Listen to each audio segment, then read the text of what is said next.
Hello, this is Matt, back again to talk about opportunity lost, and how we can learn and grow from our errors. They're not mistakes if you learn from them. But let me ask you a question. Do you know what this is? It's a Ledger Nano S. So in 2016, I started to learn about Bitcoin and Ethereum.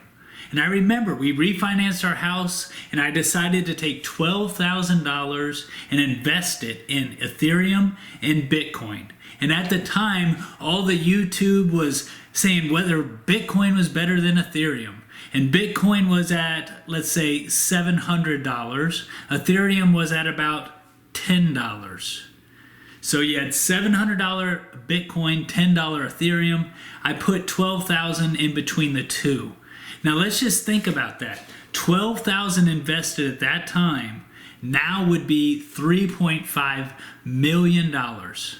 So my $12,000 that I put in, if I held, would be $3.5 million without me doing another thing.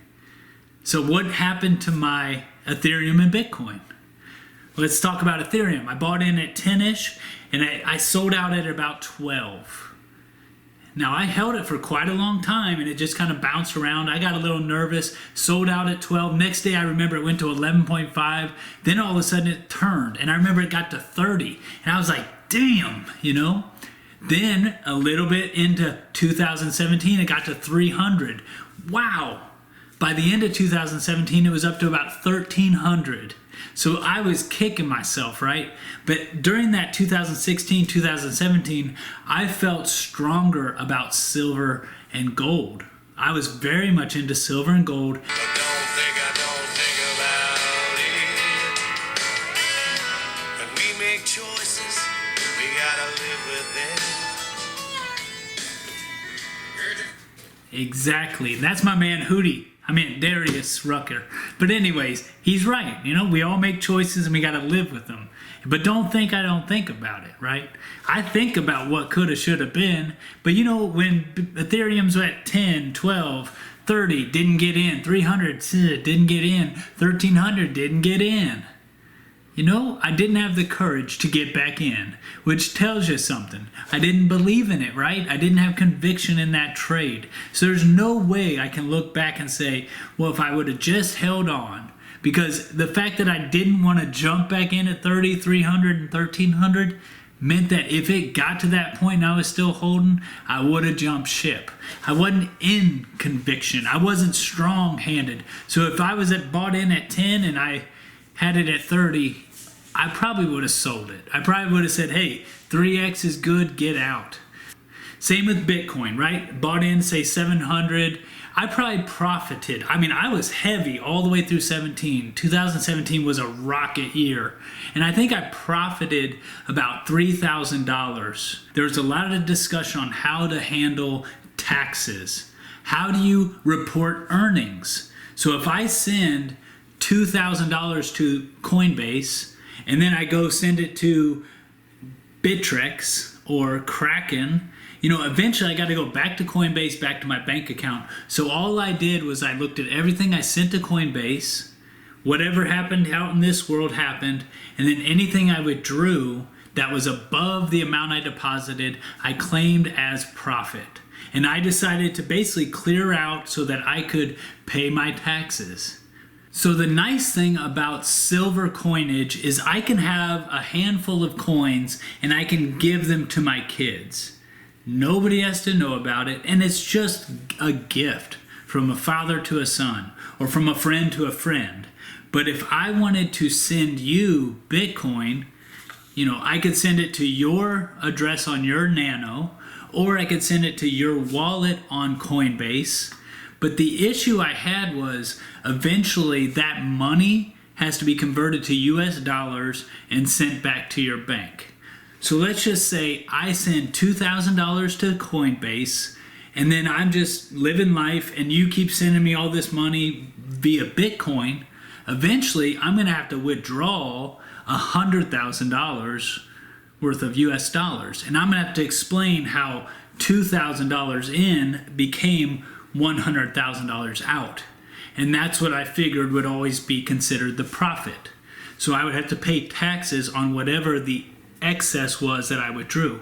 So I thought, how can we get away without paying taxes is to make this a spendable currency. So let's just say I send $2,000 to Coinbase, but now I can use Bitcoin to buy lunch and buy coffee and buy a Tesla.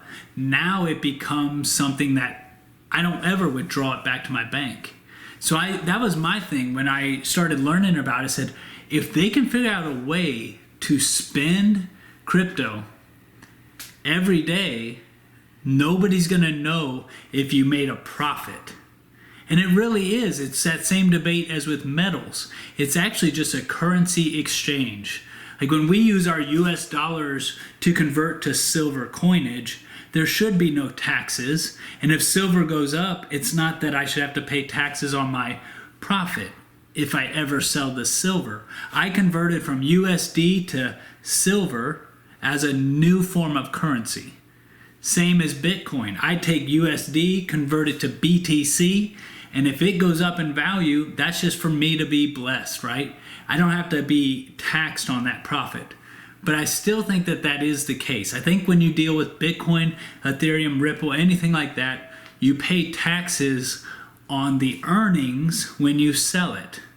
Now I'd like to go to a discussion that Silver Oceans had on one of his latest videos where he talked about privacy, taxation, and the ability to transact or trade or give gifts, right? So if we go to a digital US dollar, there's going to be zero privacy. Everybody's going to know which dollars are yours, and they're going to be able to track how you spend them, where you send them to.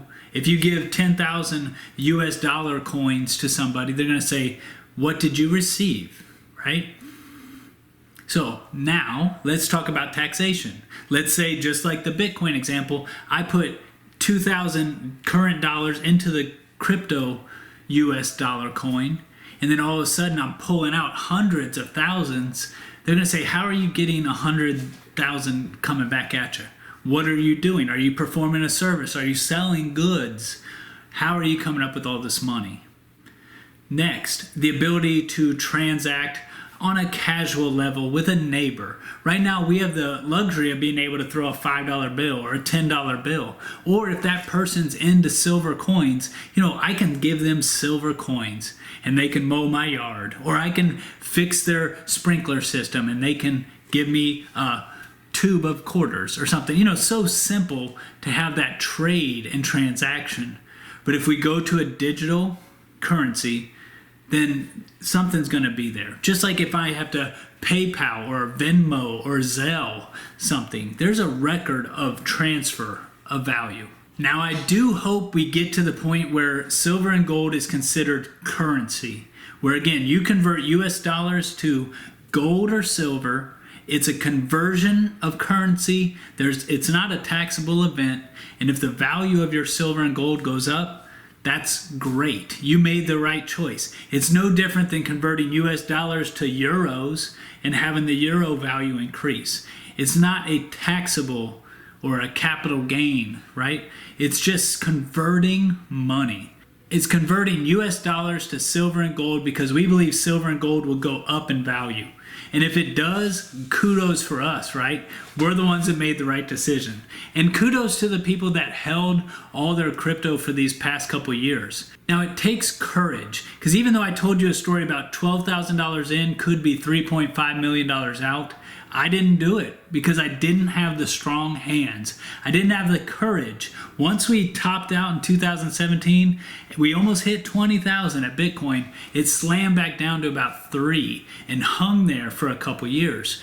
That takes the wind out of your sails. And when it starts to peak up, I never jump back in. Again, I'm fully educated about it. I know how to get on the exchange. I know how to buy it. I know how to store it. I could have very easily jumped back in, but I didn't, because I didn't have conviction in this. So again, looking back, damn, I wish I had some more conviction. But you can't look back and say, what if? Between the work and the hurt and the whiskey, don't think I don't want about. Could have been, should have been, all worked out. I chose silver and gold because I think it's the play for today. I think it's the smartest move. One, I think it's the most private. That I can transfer silver and gold coinage to my kids and do it as a hobby. And I can transfer what I know and teach them something that they can learn more about through their life and then teach their kids. This can be a family tradition, just like Hank Williams Jr., right? So that's why I like silver and gold. It's something tangible, it's physical, it's something that you can actually study.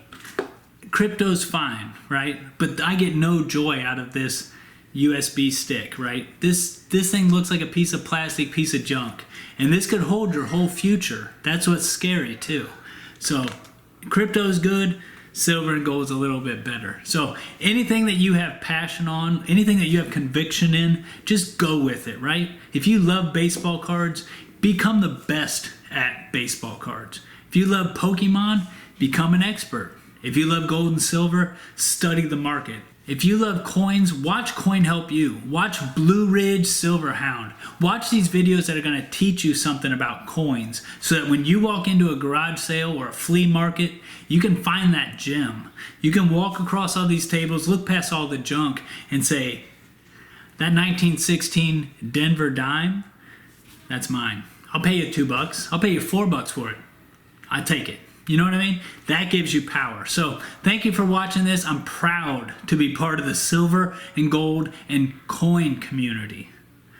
I'm not part of the crypto community. I used to be a spectator in it. I'm part of this community. I'm very happy to be here. Let's grow together. Let's keep learning. And I'll see you guys next time. If you know what this is, you know. Because that was the battle. It was Ethereum, Bitcoin. Ethereum, Bitcoin. Fuck. Without a tax implement, you can sell a little bit without a tax implement. I was not convicted. I wasn't convicted.